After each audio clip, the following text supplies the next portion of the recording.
Assalamualaikum warahmatullahi wabarakatuh. Perkenalkan, nama saya Heno Kurniawan dari Universitas Buana Perjuangan Karawang. Di sini saya akan memaparkan hasil tugas kelompok kami yang beranggotakan saya sendiri, Heno Kurniawan, yang kedua Ahmad Batikul Husni, dan ketiga Dio Alip Septian. Nah, di sini saya akan memaparkan hasil tugas kami mata kuliah teori pengambilan keputusan.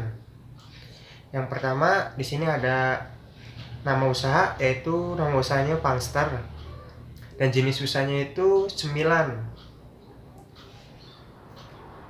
Terus di sini ada pembagian tugas dan kelompok. Yang pertama, Erno Kurniawan mengerjakan pengambilan keputusan pada kondisi berisiko menggunakan ECL dan melakukan pengumpulan data dan membuat PowerPoint. Yang kedua, ada Ahmad Batikul Husni mengerjakan pengambilan keputusan pada kondisi berisiko menggunakan EMV dan membuat alternatif keputusan.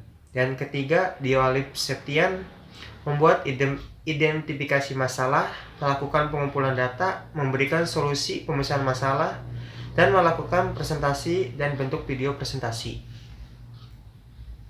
Di sini ada tujuan. Tujuannya yang pertama itu mengidentifikasi permasalahan yang terjadi pada usaha KWU produk Pangster ini. Dan kedua, membuat alternatif keputusan dan permasalahan. Dan ketiga, melakukan analisis pengambilan keputusan dalam kondisi berisiko. Di sini ada identifikasi masalah. Yang pertama itu tidak adanya lokasi tetap untuk membuat produk Pangster ini. Pangster ini masih mengandalkan rumah dari salah satu mahasiswa. Dan kedua, belum memaksimalkan pemasaran online. Kurangnya mempromosikan produk Pangster secara berkelanjut di media sosial seperti Instagram dan WhatsApp atau Facebook. Dan ketiga, belum memiliki izin usaha resmi. Pengumpulan dan analisis data. Yang pertama, masalah yang akan diselesaikan. Mengembangkan lagi produk bahan olahan terubuk dan meningkatkan pemasaran lewat online. Kedua, tujuan pengambilan keputusan. Memperbanyak inovasi produk dari bahan olahan terubuk dan mendapatkan keuntungan yang lebih banyak lagi. Dan ketiga, kategori termasuk pada keputusan yang tidak terprogram karena belum pernah dilakukan sebelumnya.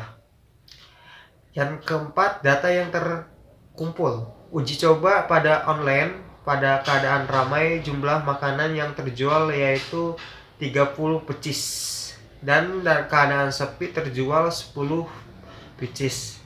Uji coba pada kompleks perumahan pada keadaan ramai terjual 50 pecis dan keadaan sepi 25 pecis. Uji coba gabungan pada keadaan ramai, jumlah makanan terjual sebanyak 80 pecis dan keadaan sepi terjual 55 pecis. Terdapat 5 pilihan pengambilan keputusan pada kondisi tidak pasti. Di sini ada pembuatan alternatif keputusan. Yang pertama, alternatif solusi untuk pemecahan masalah.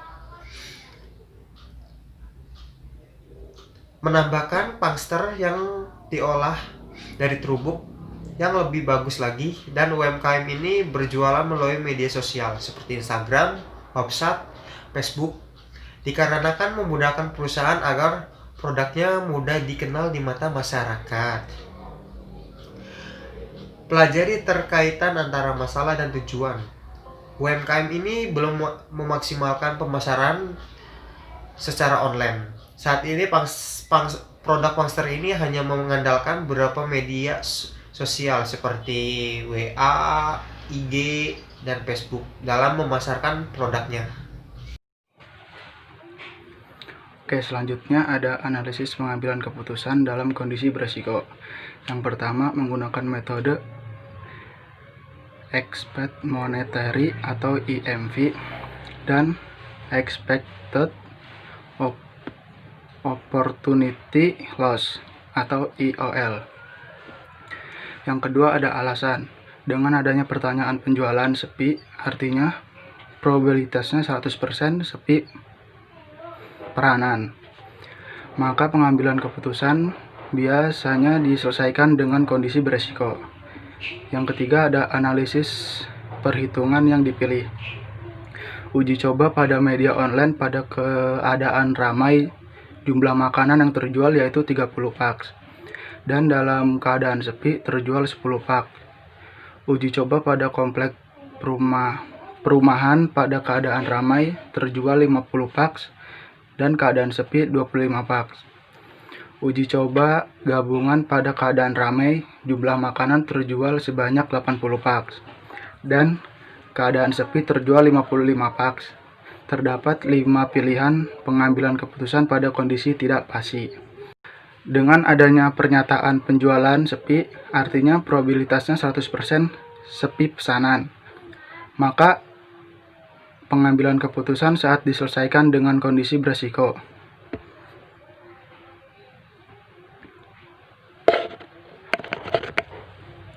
Pengambilan keputusan pada kondisi beresiko ada dua, yaitu yang pertama Expected Monetary Value atau EMV, yang kedua ada Expected Opportunity Loss atau EOL.